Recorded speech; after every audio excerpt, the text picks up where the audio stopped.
Weekend riots in China's northwestern city of Urumqi left at least 156 dead and hundreds injured, according to authorities.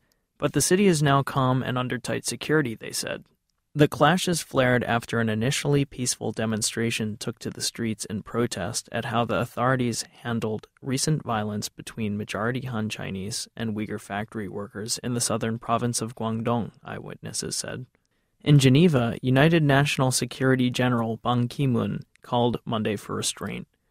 Italian President Giorgio Napolitano raised the issue of human rights with Chinese President Hu Jintao, and British Prime Minister Gordon Brown's government voiced concern over the violence.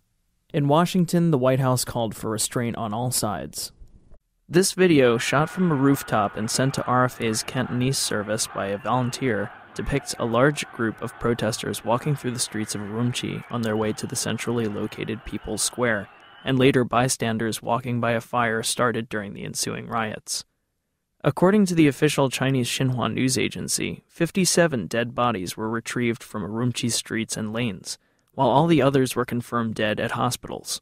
Security forces were now manning checkpoints at strategic points throughout the city, and ethnic minority officers were being drafted from outlying regions to help interrogate detained suspects, police said. Liu Yaohua, police chief of the Xinjiang Uyghur Autonomous Region, told reporters Monday that apart from the 156 confirmed dead, 828 people were injured in the deadly violence that erupted Sunday night, and that the death toll would continue to climb.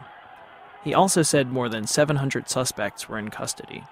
In a televised speech on Monday, Xinjiang Uyghur Autonomous Region Governor Nur Bekri explicitly blamed the clashes on Rebia Kadir, a former businesswoman who was jailed by Chinese authorities for subversion before she was paroled and admitted to the United States. Both Kadir and a spokesman for the World Uyghur Congress, Dilshat Rashid, have rejected the charge.